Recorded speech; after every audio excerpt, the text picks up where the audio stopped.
Another business bolting from the blue state thanks to high taxes. A Wall Street fixture for more than 50 years, asset management firm AllianceBernstein is the latest company leaving New York for Tennessee, drawn by, well, the state's lower taxes. Here now is Tennessee Governor Bill Haslim. Thank you so much for joining us.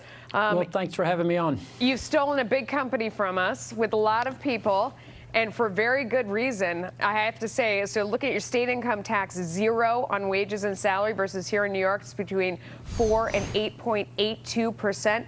The corporate tax rate significantly lower, 6.5% versus 9% in New York.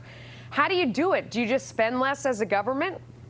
Well, I think that's it. I mean, we work really hard on being effective in the services we provide. We've made good decisions in things like a pension plan where we're not carrying over all this legacy debt that when people made promises 20 years ago that they couldn't fulfill today. And because of that, we have the lowest taxes as a percentage of income in the country. So we can reach out to folks like AllianceBernstein and say, not only do you have lower taxes, but you're going to have a lower cost of living. Your house is going to be cheaper. Yeah. Your office space is going to be cheaper. And guess what? I actually think your quality of life will be better. Sorry. Yeah, Nashville's pretty awesome. But did you go and recruit them? I mean, how did you do this? We did. So they were actually looking, and they decided they were going to start to look. They looked at 30 cities around the country, and obviously staying put in New York was one of those. And as their CEO said when they made the announcement, Nashville, by all metrics, was a clear winner. So, again, we think it's a big deal. I think one of the big differences is with the new federal tax plan. Before, if you could deduct half of that, then you thought, well, maybe that's not so bad. But now that there's a limit on that, you think, I'm really paying all of those taxes. I think people are taking a harder look at it. Is that when the conversation started? Was after the tax? No, it actually started. No, it actually started before that. I think even before tax reform, our taxes were lower and the cost of living is lower. And again, I think the quality of life was higher. For us, this is a big deal for this reason. We've attracted financial service firms before, but it's typically their back office. This is their C-suite moving to Nashville. So we actually think and hope that this is the first of many.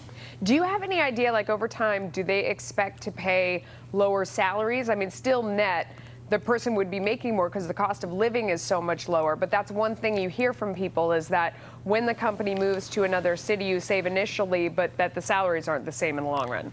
Yeah, I don't think so. I mean, in talking with their leadership team, and they all were down having dinner a night before last, I don't think their intention was, we're going to do this to slash our labor costs. I think they're thinking this is a way to have our employees end up with net more in their pocket. Like I said, not just from taxes, but from the entire cost of living. They'll attract a higher caliber of person. You know, that business, like every other business, is facing competitive challenges. And your net operating cost, your cost of doing business, is a big factor. We also think, quite frankly, just attracting talent. A lot of folks will look around and go, you know, Nashville's a pretty good place to live and to have a family and to enjoy, like I said, all the things that I really want to do. And now I might have time to do them instead of being in traffic. You know, yeah, instead of being in traffic. I mean, when we look at what our city and state and local taxes go for, you're right. A lot of it has to do with these legacy costs that were put in place, where you're paying tolls so that they can pay the pension to workers who have long since retired. And it was, you know, somebody long ago who's no longer in office and innocent around made these promises that they never had to pay for. Is it really about those legacy costs for you, or is your overall budget lower as well? I mean, do you spend less on schools? Well, I mean, again, some of the school costs, remember, those have pension costs in there as well. So we actually, we've increased in the last, since I've been in office, we're spending an extra $1.5 billion more than we did before we came in. We're paying teachers $500 million more than from before. So it's not about that, but it is about taking costs out of the system in places where life has changed. So we've cut about $500 million in ongoing expenses out of the budget so that we can. Like what? I want to give our guys some ideas. Well, I'll give you a great idea. So we actually are using about 1 million square feet less of real estate as a state government than we did before that. So we're just doing all the same things a business would do to make certain we're being effective about that. There's one really good example. Yeah.